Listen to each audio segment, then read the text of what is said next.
Hello guys, welcome to the movie recap review. Happy watching.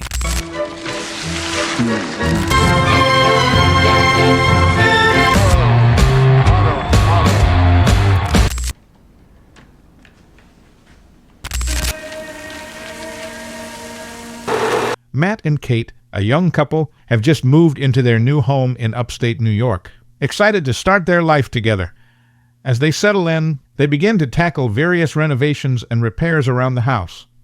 While organizing the kitchen, Kate discovers a dead bird inside a cabinet. She decides to bury it outside, but is soon distracted by Matt, who is talking to her from the window. When she turns back, the bird has mysteriously disappeared. Meanwhile, while sorting through items left in the house, Matt notices something unusual in the wall. He tears down the wallpaper to investigate and uncovers a large door with an odd keyhole. After searching through the pile of old belongings, he finds a key that fits the lock. He excitedly calls Kate to come and see. Together, they unlock the door, and the lights in the hallway flicker ominously.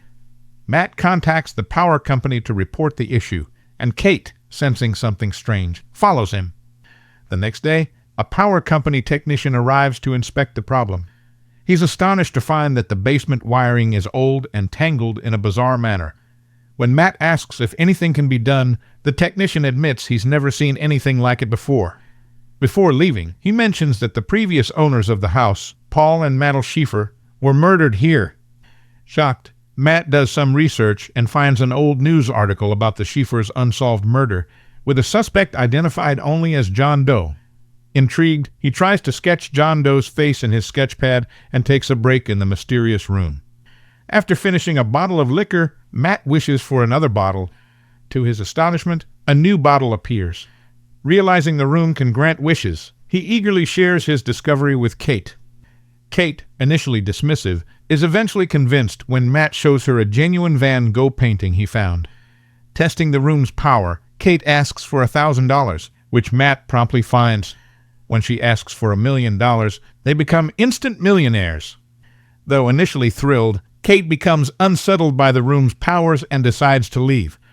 Matt, however, is determined to make the most of it and persuades her to have fun with their newfound ability.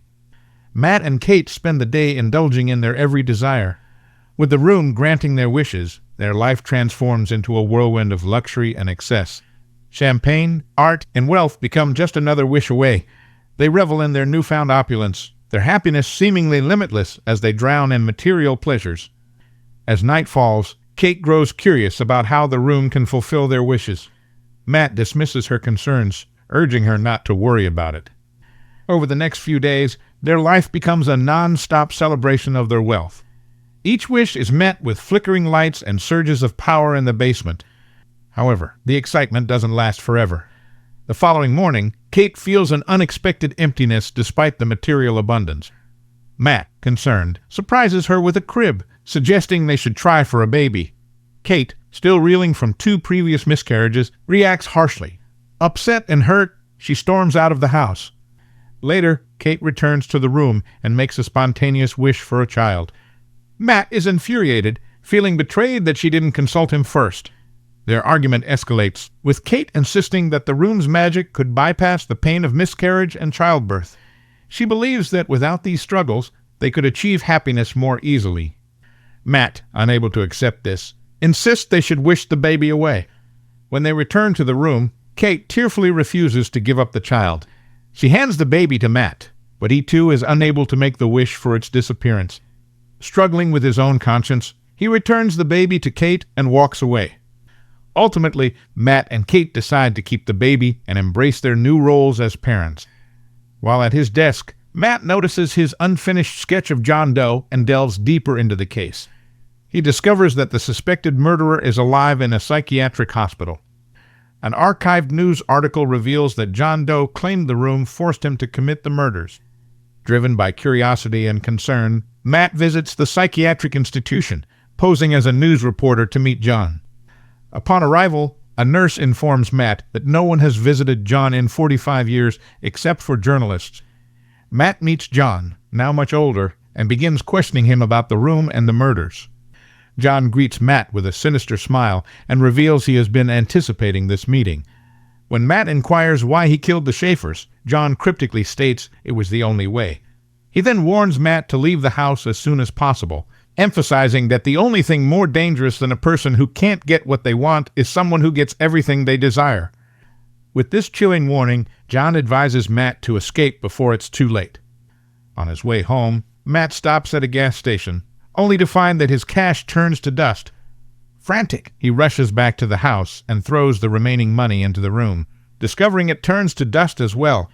He realizes that anything taken outside the room turns to dust. He tries to bring the Van Gogh painting through the door, which confirms his theory that items from the room cannot be transported outside without disintegrating. In his frustration, Matt tears down the walls, hoping to uncover the secret of the room, but finds only the tangled and incomprehensible wires. While tearing down some wallpaper, he discovers a map of the house detailing the connections of the wires. Meanwhile, Kate, eager to show their baby to the world, steps outside with the child. Matt stops her, warning that it isn't safe, but he doesn't explain why. The baby begins to scream uncontrollably, causing Matt to have second thoughts, but eventually rescue Kate and the child. Outside, the baby ages rapidly into a young child in mere seconds. When they return inside, Matt and Kate are stunned to see the grown boy. Later, Matt explains that while the room can grant any desire, anything taken outside ages rapidly and turns to dust. Kate, however, insists that a child is not an object and is distressed by the fact that their son, whom she names Shane, cannot leave the house. Over the following days, Kate homeschools Shane, telling him that he cannot go outside because of dangerous germs. Shane becomes increasingly frustrated, having never experienced the outside world and feeling confined within the house. One day, Kate receives a package and inadvertently leaves the front door unlocked. She gives Matt a new gun from the package, but in her distraction, she forgets to lock the door. Shane, driven by curiosity, sneaks to the door and sticks his hand outside, feeling the fresh air. Kate notices and rushes to him, relieved to find he is unharmed but angry at his disobedience. To prevent Shane from sneaking out again, Matt and Kate board up every window with planks. That night, Shane asks if he can sleep beside Kate. He tells her he wants to be with her forever, but his worried expression shows his unease. Kate holds him close, trying to comfort him, but his anxiety remains palpable. Matt spends the following days honing his shooting skills with his new gun.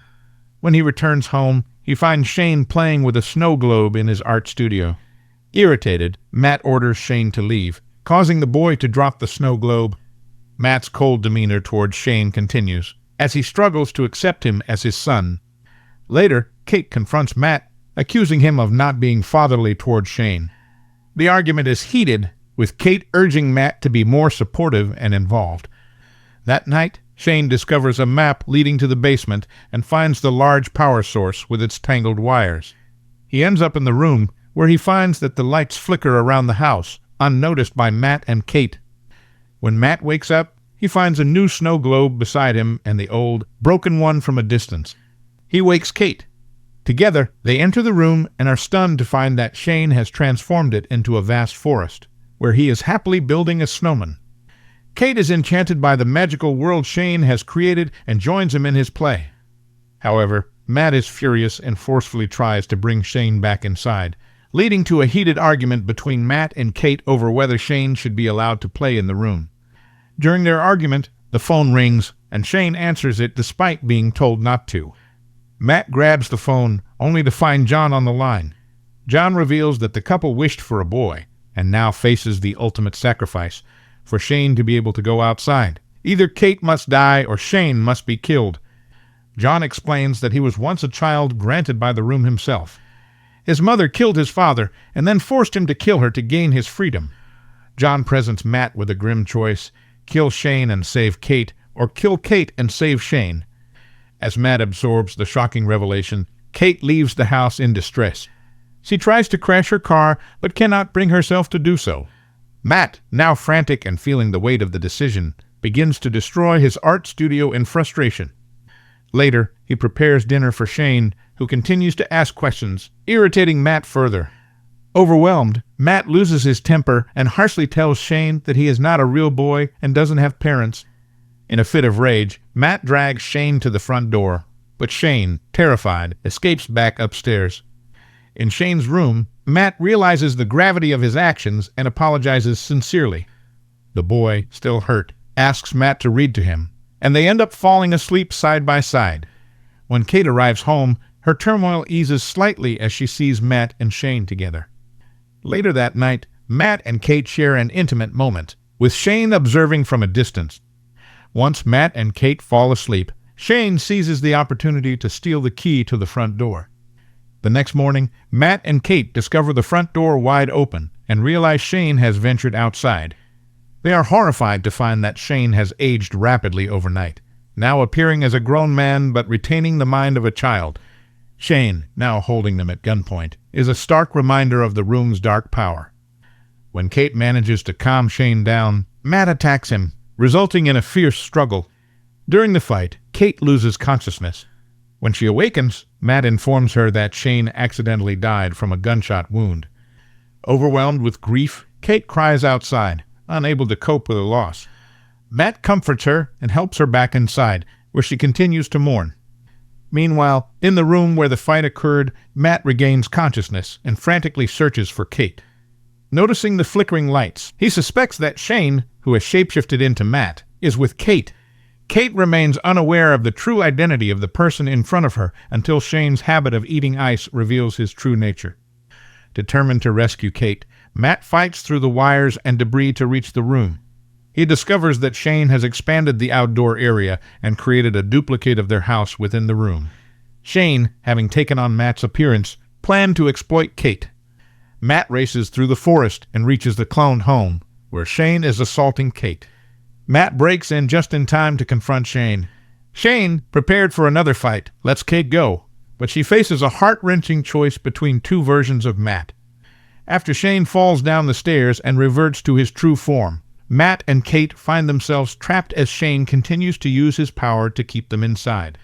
They struggle to escape, with Matt devising a plan to get out. In a climactic confrontation, Shane stabs Matt, killing him. Shane then turns his attention to Kate, but she realizes they are merely clones. The couple makes a desperate run through the forest and manages to escape to the real house. Shane attacks Matt again, but is pulled outside. Realizing his fate, Shane tries to return to the room, but is thwarted by Kate, who shuts the door. Shane screams for his mommy as he ages rapidly, his body decaying and turning to dust. Despite his actions, Kate mourns Shane's death, having bonded with him as her son. Exhausted and traumatized, she and Matt cling to each other. A month later, they move to a smaller home, hoping for peace. However, Kate is horrified to discover a positive pregnancy test. Unsure whether the baby is Matt's or Shane's, she is left with a haunting sense of uncertainty. The flickering of a lamp suggests that they might still be under the room's influence, casting a shadow over their attempt to start anew. And that's the end of the story. I hope you liked it. Comment down below what movies do you like us to recap next. Thank you for watching. Don't forget to like and subscribe. Until next time.